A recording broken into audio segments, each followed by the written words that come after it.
Bismillahirrahmanirrahim. Assalamu alaikum dear students. My name is Aisha Salim. I hope you all are fine and doing well. Today in this lecture we are going to discuss another topic of chapter number 11, and that is food preservation.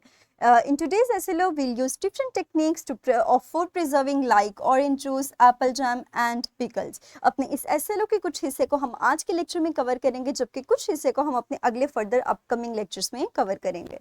So हमारा lecture start करने से पहले हम brainstorming करते हैं कुछ ideas की. So the question is, think about your favorite food and quickly answer me that without any storage, how long would it stay fresh? A day or a week? Very good. And how long do you think this pie lasts without spoiling? What can we do to prolong its shelf life? Very good. So dear students, हमारे पास different fruits हो या vegetables हो या even food हो, they spoil naturally due to the action of microorganisms, due to the presence of moisture and due to the sugar that speeds up the loss of nutrients, texture, colour and एडिबिलिटी.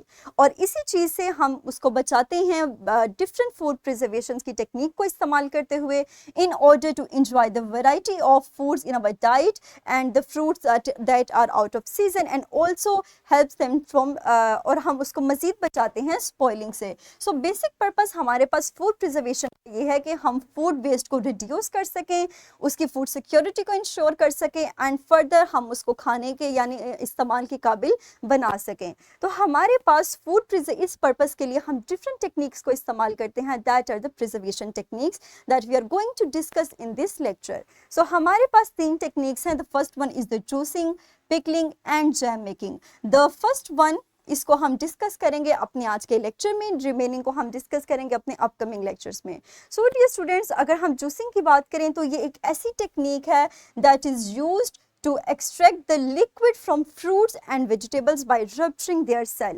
And इसमें हमारे पास 4 किस्म के types हैं जिसको हम discuss करेंगे. The first one is hand squeezing, blending, centrifugal, juicing and horizontal auger. तो हमारे पास सबसे पहली है हैंड स्क्वीजिंग. इसमें ये एक ऐसी टेक्निक है जिसमें हम फ्रूट्स को लाइक लेमन और लाइम्स, हम इनको सिंपली स्क्वीज करके जूस को एक्सट्रैक्ट कर सकते हैं. एंड दिस जूस, और ये हमारे पास ऐसी टेक्निक है जो कि स्मॉल क्वांटिटी या स्मॉल अमाउंट ऑफ जूस को एक्सट्रैक्ट करने के काम आती है. इसी तरह अगर अगली टेक्निक की बात करें तो इट इज़ ब्लेंडिंग.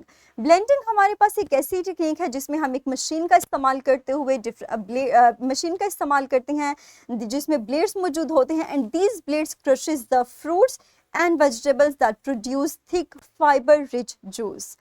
फर्दर अगर हम डिस्कस करें अपनी नेक्स्ट टेक्निक को तो that is the centrifugal juice. It is basically a high speed centrifugal juicer that grinds fruits and vegetables, separate the pulp and fibre, और उसके अलावा जूस को सेपरेट करती है. तो इस मेथड को इस्तेमाल करते हुए हम ऐसे जूसेस को एक्सट्रैक्ट कर सकते हैं, उनके पल्प से जूसेस को इजीली एक्सट्रैक्ट कर सकते हैं.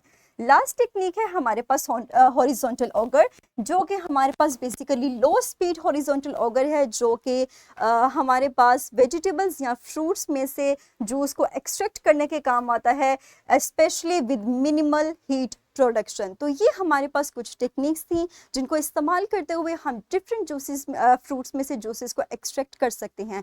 बट हम जिस टेक्निक को इस्तेमाल करेंगे वो डिपेंड करता है फ्रूट या वेजिटेबल के ऊपर कि आइदर आपको किस किस्म का जूस रिक्वायर्ड है, आपको स्मूथी टाइप जूस रिक्वायर्ड है या फिर हाई एंटीऑक्सीडेंट किस्म का जूस रिक्वायर्ड है. फर्दर हम मूव करते हैं अपनी स्किल की तरफ, दैट इज 11.6. इसमें आप अपनी जो हमने आज के लेक्चर में जितनी टेक्निक्स को डिस्कस किया, आप उसमें से किसी भी एक टेक्निक को इस्तेमाल करते हुए ऑरेंज जूस को बनाइएगा और फर्दर आप इन क्वेश्चंस के आंसर्स लिखिए, इनको मेंशन कीजिएगा, इंग्रेडिएंट्स जो आप इस्तेमाल कर रहे हैं, उसके अलावा the step by step procedure, their nutritional values, और उसके अलावा अपनी वेल गार्निश जूस की आप पिक्चर लीजिएगा और उसको सर्व कीजिएगा अपनी फैमिली और फ्रेंड्स को. मुझे उम्मीद है कि ये स्किल आप इजीली अचीव कर लेंगे. So next let's move towards the worksheet, the link of which is also given in the description of this video. So quickly click on the link and open the worksheet and solve it. Very good.